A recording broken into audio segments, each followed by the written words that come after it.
What's up, everybody, and welcome to Bios3 Raw TV. Today we're going to talk about cardio because I get the question all the time. Jerry, should I do cardio? Do I have to do cardio? Is it necessary for fat loss? And the short answer to that is no. Cardio is not necessary. You do not have to do cardio for fat loss. Now, let me start out by saying that I think everybody should do cardio for your heart and heart health. At 38 years old, I'm starting to think a little bit differently about things. And I'm the worst hypocrite of all time. I don't do any cardio. Unless I'm competing, I don't do cardio because I hate it. But heart health is something that's super important. And now, at the age that I'm at now, I'm starting to see people that are a little bit older than me having the effects of the years of abusing their body in the gym, steroid abuse, drug abuse, all these different things, high blood pressure. All these things catch up to you after the age of 40 when your body weight's above 240. That's the common denominator between all of them. So, I sit back now and I start to say, okay, I'm over 240, I'm pushing 39 years old. I feel like it's harder for me to move around and stuff like that. Even if I do the cardio, it doesn't guarantee that I'm going to be okay later. But it's time to start doing that cardio just to make sure that my heart is healthy. Now, fat loss-wise, you do not have to do cardio. You can simply just restrict calories, and it's that simple. Your body will lose fat. There's a very delicate balancing act between maintaining muscle and losing fat, doing calorie restriction.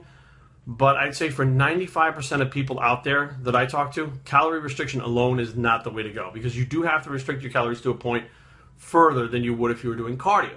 Now, the problem that we have is when you restrict calories, there's a signal that goes to your brain that essentially says it's starving. Your brain doesn't know that it's controlled, that you're doing this on purpose. It has no idea. So next thing you know, I'm hungry, you get grumpy, blood sugar crashes, all these different things happen. And if you're going to make your fat loss goal, you have to ignore those things. You have to keep going no matter what. And that's very hard. I'd say it's more difficult than having to get up and do 45 minutes of cardio in the morning. Most people can get through the cardio, but most people are not going to get through the diet. They're not going to be able to restrict their calories. I do know people that get ready for competitions that do zero cardio, and they get in shape. Don't get me wrong, they get in shape.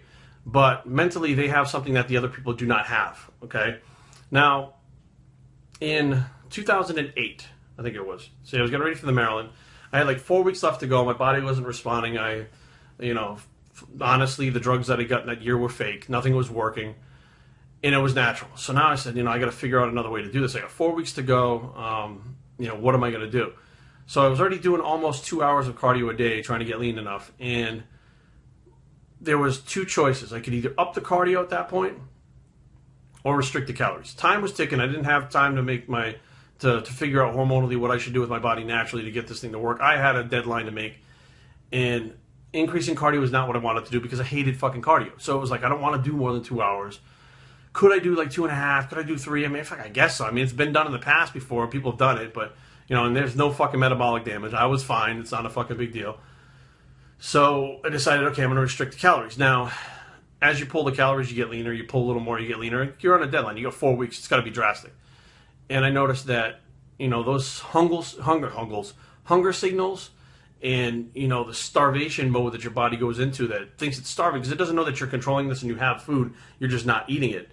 It's pretty intense, and the way that I overcome that was, I'm a former heroin addict. Okay. I have to every day on a daily basis remind myself that I can't have heroin. I can't have a Vicodin. I can't have anything like that for any reason at all. And there are days where you're upset with whatever, and you just want to give in and medicate and feel better. Who doesn't want to feel better? You know what I mean?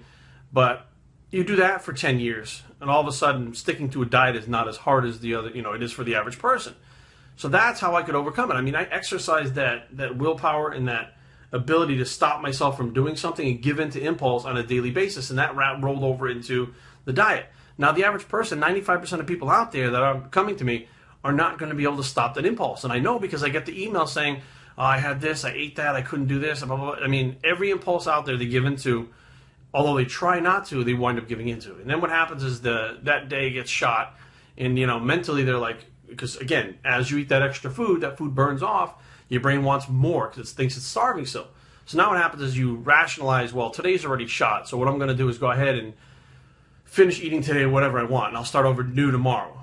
Okay, well, when you start over new tomorrow, you were 2,000 calories over today. Now it's more of a deficit the next day when your body burns off some of that glucose that it has stored in the calories from the day before. And now it doesn't go into shock, but it is, again, looking for more calories. So the next day, it's even harder to stick to a diet plan mentally than it was the day before when you fucked up.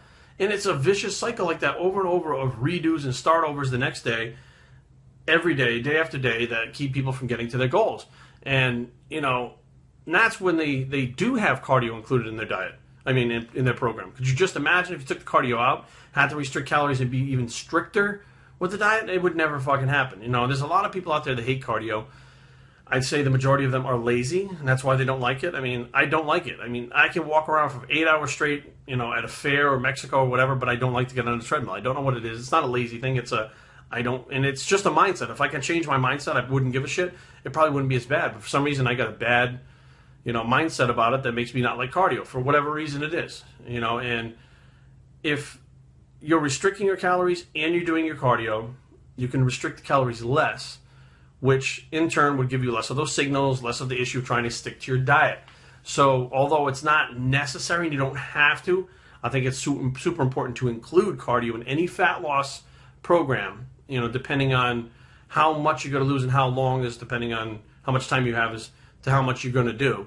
But I also think that everybody should include cardio for heart health, especially if you're over the age of 35. It's just the statistics are overwhelming as to what happens after that age, that it's important to keep up with that stuff. And I should take my own advice. Maybe I should start doing some.